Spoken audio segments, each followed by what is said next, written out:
yang saksi Ferdi Sambo dan saksi Riki Rizal Wibowo menerangkan adanya penawaran kepada saksi Riki Rizal Wibowo untuk membackup apabila korban Nofriansah Yosua Huta Barat melawan. Sedangkan perintah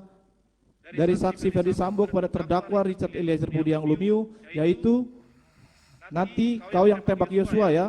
dan hajar Cat, di mana menurut keterangan terdakwa Richard Eliezer Budiang Lumiu perintahnya adalah woi kau tembak cepat, cepat kau tembak. Selanjutnya fakta-fakta persidangan tersebut juga diperkuat keterangan dari saksi Ferdi Sambo yang menyatakan tidak terpikir apakah Hajar menggunakan tangan atau kaki atau senjata,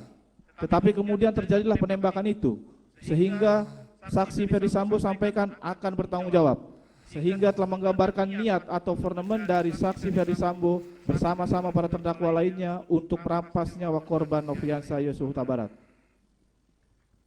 Bahwa keterangan dari saksi Ferdi Sambo dan saksi Riki Rizal Wibowo yang berdiri sendiri mengenai serangkaian fakta hukum hingga terjadinya penembakan yang mengakibatkan hilangnya nyawa korban Nofriansah Yosua Huta Barat tersebut merupakan keterangan yang berdiri sendiri, namun ada hubungannya satu sama lain sedemikian rupa menurut ketentuan pasal 185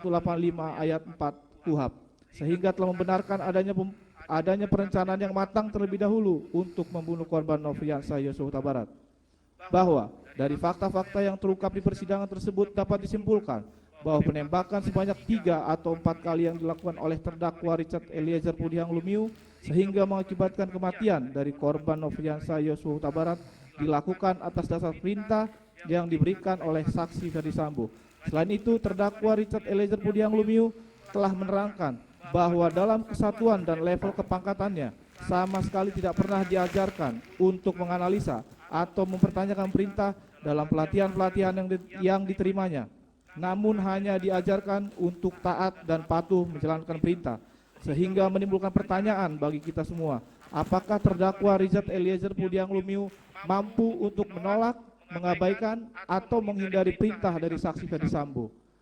Bahwa isi dari pasal 51 ayat 1 KUH Pidana mengenai perintah jabatan atau amtelik bevel berbunyi, barang siapa melakukan perbuatan untuk melaksanakan perintah jabatan yang diberikan oleh penguasa yang berwenang tidak dipidana.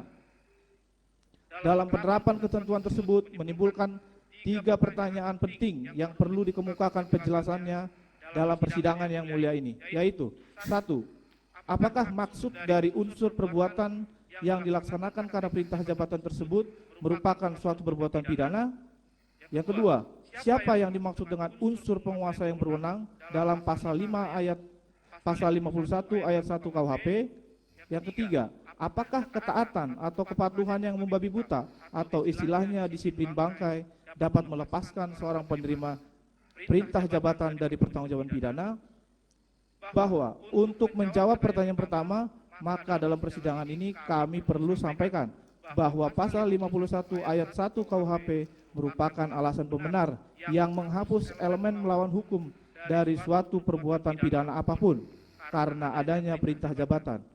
Jadi, meskipun yang dilakukan oleh si penerima perintah tersebut adalah suatu perbuatan melawan hukum dalam arti tindak pidana atau perbuatan yang dilarang, dia tidak dapat dipertanggungjawabkan secara pidana. Hal ini dipertegas dalam pasal 32 KUHP yang baru dalam Undang-Undang Nomor 1 Tahun 2023 yang menyatakan bahwa setiap orang yang melakukan perbuatan yang dilarang tidak dipidana jika perbuatan tersebut dilakukan untuk melaksanakan perintah jabatan dari pejabat yang berwenang. Hal ini sekaligus mengakhiri perdebatan di antara para pengamat hukum bahwa apakah perbuatan yang dimaksud dalam perintah jabatan tersebut adalah perbuatan yang dilarang atau tidak. Apalagi dalam perkara yang berkaitan dengan perintah jabatan dan penyertaan, Hograt tetap menghukum orang yang menyuruh lakukan tindak pidana atas dasar perintah jabatan, tetapi melepaskan mereka yang disuruh melakukan. Untuk itu perkenankanlah kami mengutip pandangan dari pakar hukum pidana Belanda, yaitu Simon, dalam bukunya yang berjudul Leerboek van het Wetboek van Strafrecht, Haarlem tahun 1891 sampai dengan 1892, halaman 294 sampai 295, untuk meluruskan pemahaman yang keliru dari jaksa penuntut umum, yaitu